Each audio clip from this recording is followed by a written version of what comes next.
And finally ഞാനും പോയിട്ടോ mango ഫെസ്റ്റിന്. അങ്ങനെ പോയ സമയത്ത് അവിടെ ഈച്ചനെ കുത്താൻ സ്ഥലമില്ല, അത്രയും തിരക്കേനെ.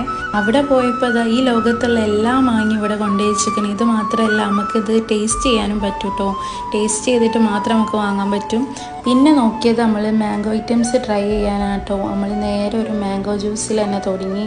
ഇത് മാത്രമല്ല, മാംഗോ ഉപ്പിലിട്ട് പിക്കിൾസ്, മസാല, അങ്ങനെ കുറേ ഐറ്റംസ് ഉണ്ട്. അവിടെ നോക്കുമ്പോൾ കുറേ വെറൈറ്റി ഐറ്റംസ് ഉണ്ട് മാംഗോ വെച്ചിട്ട്. അപ്പോൾ അതിൽ 2 ട്രൈ ചെയ്ത്. ഇതിൻ്റെ പേര് എനിക്കറിയില്ല, സംഭവം എനിക്ക് നല്ല ഇഷ്ടമായി, സൂപ്പർ ആയിരുന്നു. പിന്നെ ഒരു ബർഗർ വാങ്ങി, പിന്നെ അതും സൂപ്പർ ആയിരുന്നു. പിന്നെ ഒരു മാംഗോ പായസം. പിന്നെ അതാ കുറേ ഐറ്റംസ്, പല സ്റ്റാളിലും പല വെറൈറ്റി സാധനങ്ങളൊക്കെ ഉണ്ട്. മാംഗോ വെച്ച് എന്തൊക്കെ ഉണ്ടാക്കാൻ പറ്റും അതൊക്കെ ഒരു ഉണ്ടാക്കിക്കണ്. പിന്നെ ഒരു മാംഗോ സ്റ്റിക്കി റൈസ് വാങ്ങി. ഇവിടെ കുറേ സ്റ്റാൾ ഓപ്പൺ ചെയ്തിട്ടുണ്ട്. അങ്ങനെ കുറേ ഐറ്റംസൊക്കെ ഞാൻ വാങ്ങി.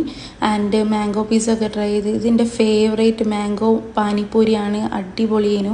ഇതേനു എനിക്ക് ഏറ്റവും ഇഷ്ടപ്പെട്ട ഐറ്റം, മാംഗോ സലാഡ്. ഇത് നമ്മൾ ടേസ്റ്റ് ചെയ്തിട്ട് ഇഷ്ടമായ മാത്രം വാങ്ങിയാൽ മതിയേന്, സംഭവം അടിപൊളിയേന്. ഇതൊക്കെ തിന്നതിന് ശേഷം ഞാനൊരു മാംഗോ കുനാഫയും കൂടി എടുത്തിട്ട് നേരെ വീട്ടിലേക്ക് വിട്ട്.